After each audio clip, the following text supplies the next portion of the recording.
In this hadith, number 1793, Imam al-Nawawi rahimahullah, قال عن أبي هريرة رضي الله تعالى عنه عن النبي صلى الله عليه وسلم أنه قال اجتنبوا السبع الموبقات. اجتنبوا السبع الموبقات. Avoid the 7 destructive things or sins. Like avoid these 7 destructive things. And he said صلى الله عليه وسلم قال أولا قالوا يا رسول الله ما هن.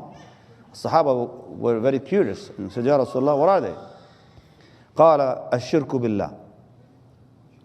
To associate partners with Allah subhanahu wa ta'ala. This destroys everything.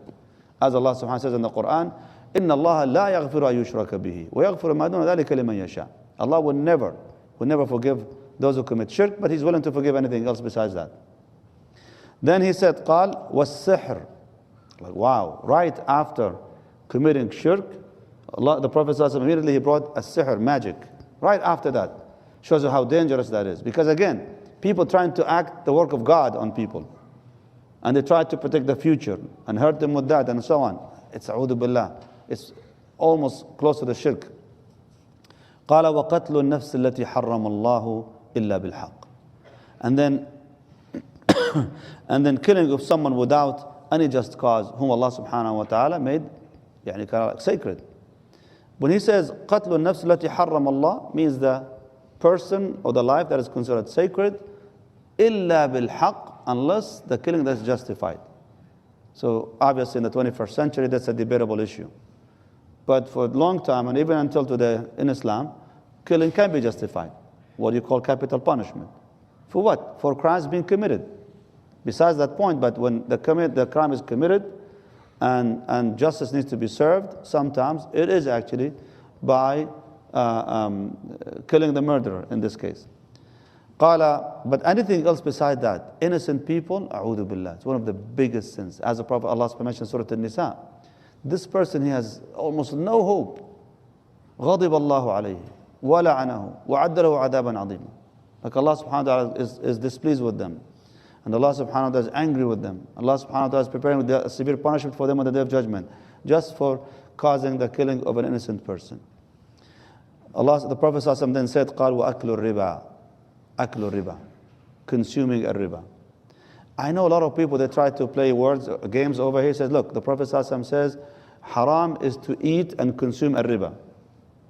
So if you don't eat anything with the money of the riba, it's okay. Come on, man. That's not how Arabic language works. The Arabic language, when the Prophet says, وَأَكْلُ الرِّبَا, consuming it means in eating it, it's a metaphorical expression for devouring it, just kind of like. And how do people usually, when it comes to experiencing things, like the pleasure of things, most of it goes what? Eating it. That's why the first pleasure for babies when they're born is what? Through the mouth. That's how they experience life, subhanAllah. So it's just like experiencing that through that. So it's also considered riba, whether you're consuming it by taking it or giving it away. It's the same thing. قال وأكل مال اليتيم. And consuming the wealth of al-yatim, the orphans, those who are the weakest link in the society. There's nobody else to care for them except for Allah subhanahu wa ta'ala, and those who are innocent and honest people who take care of them. Now to take advantage of these kids and consuming their wealth, a'udhu billah. Allah subhanahu wa ta'ala on the Day of Judgment, He said what about them? In the dunya He says, إِنَّمَا يَأْكُلُ فِي بُطُونِهِمْ نَارًا. They are eating fire in their bellies. Fire in the dunya and fire in the akhirah. نسأل الله العافية. Allah protect us يا رب العالمين. قال وَالتَّوَلِّي يَوْمَ الزَّحْفِ. التَّوَلِّي يَوْمَ الزَّحْفِ. To run away in the battlefield while people are charging, you take the other way.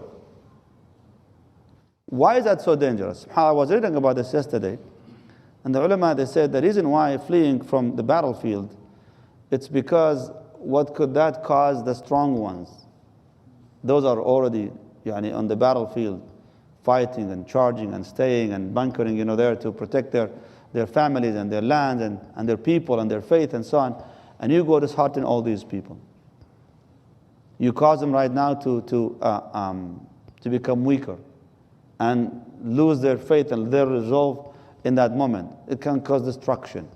And that individual could cause literally cost the life of many, many people because of cowardice actually act.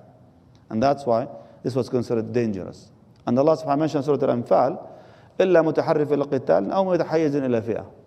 You're only allowed to do that as a maneuver. Strategic maneuver, or you're going to recruit with other groups. But just run away to escape, that's a'udhu billah from the major sins. And the last one, the Prophet ﷺ says, قال وَقَذْفُ الْمُحْصَنَاتِ الْمُؤْمِنَاتِ الْغَافِلَاتِ, and slandering the chaste women who never even think of anything that would touch in their chastity and are good believers. Like many of these, mashallah, and unfortunately it happens these days in our society, people take the words of slander lightly. They just take it very lightly these days. And a matter of fact, it's words of joking right now.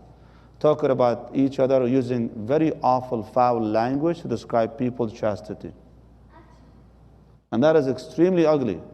And we just throw it out at people nowadays. And unfortunately, in some cultures, saying these words, it's a matter of bragging about it, a'udhu billah, by cursing at people with certain words. This is considered qadhf. And qadhf is, it's not just it's haram actually, it's also a crime that is punishable in Islamic law, with 100 lashes on their backs. So you don't just talk ill about people like that. This is how serious respecting the honor of the people. Because if you're going to keep throwing these accusations right and left and everybody in the society, you are going to destroy the fabric and the strength of the community. Family is going to start cutting ties, fighting each other. Maybe blood will be spilled because of these things and so on. You can imagine how dangerous these statements are going to be in any community. So these are the Prophet ﷺ, what he counted as the 7 major sins or destructive things that could happen to anybody's iman or faith. May Allah subhanahu wa ta'ala protect us from Ya Rabbil Alameen.